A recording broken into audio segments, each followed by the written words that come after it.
everyone, happy Sunday.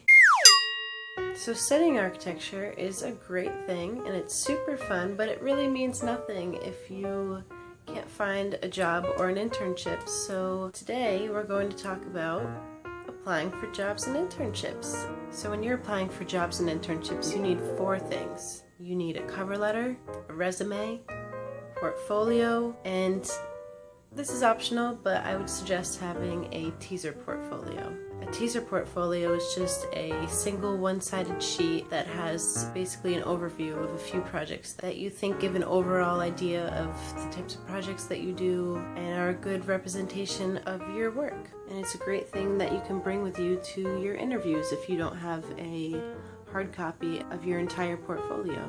So once you have those 3 or 4 documents, you'll have to find firms to apply to. So a way to find firms are, you can try to find connections through your school, like through the Career Center, your professors, or your deans. You can also use LinkedIn, you can search for firms, and they'll even give you suggestions of similar firms. Another thing you can do is search on Google or Google Maps for architecture firms in the area that you want to work in. So once you find these firms, you'll want to really research them and make sure that they're places that you want to work at before you take the time to apply.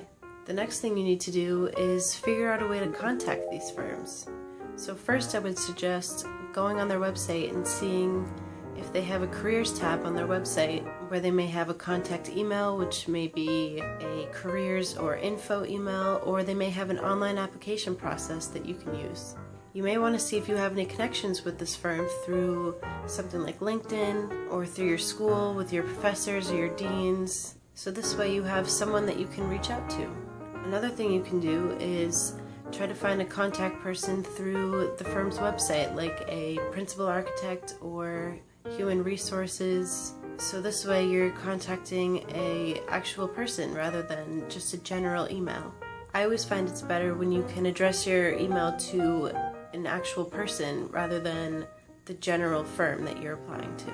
So once you've completed all of those steps, you'll want to finally apply for the job or internship. And I have 2 methods for going about doing that. The first being applying through email, and the second applying through an online application through their website.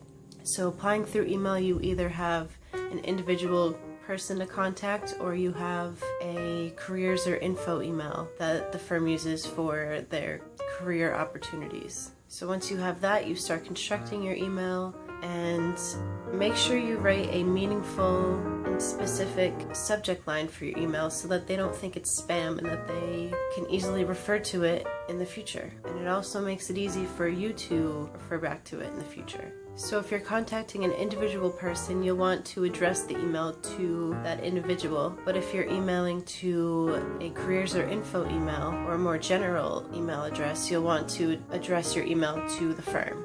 So next you'll want to paste or type up your cover letter, which should be between 150 and 300 words. It should be long enough that it gives them an idea of who you are and what your intentions are, but it should be short enough that they'll want to read the entire email. Because you have to remember that they're sometimes getting hundreds of applications.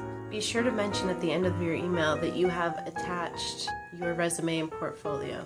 This is helpful to both you and the firm because it lets them know that you have them attached, and it's also helpful for you because the actual word attached is recognized by the email, and so if you hit send before you actually attach those documents, it will let you know and remind you that you need to attach your resume and portfolio. And when you attach your resume and portfolio, make sure you put them in separate files so that if your portfolio takes longer to open, they can still review your resume while they're waiting for the portfolio to load. Make sure you save them as PDFs and that they have specific titles that contain your first and last name, the year, something like spring 2015, and what it is, if it's the resume or your portfolio.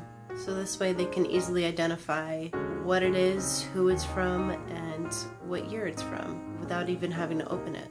I suggest sending all of these documents right away so that you don't waste time going back and forth with the firm, with them asking you to send additional documents when you could just send them right away and It's less effort for both you and the firm. And finally, you'll want to send a follow-up email to the firm to make sure that they have received your email and that they're reviewing your application. Now, when you're applying through an online application through the firm's website, you'll want to follow the process that they have for their online application, but make sure that you provide them with as much information as you can so that it shows that you're not trying to hide anything, and it also prevents them from having to ask you for more information in the future. And finally, you'll want to again follow up with the firm and make sure that you're contacting an actual person so that you know that you can get a response back. When you follow up, you can get assurance that they have in fact received your application and are reviewing your credentials. It also lets the firm know your level of interest in them, which can help you get more recognition. So these are a few tips that I've learned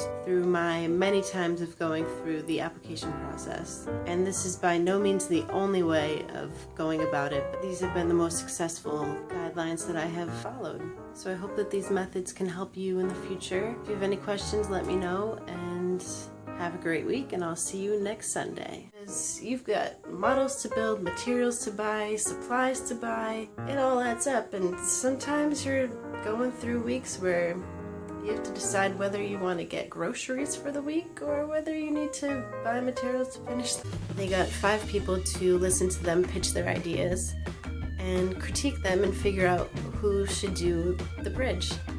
And I thought this was fascinating and really entertaining, so I decided to film it. So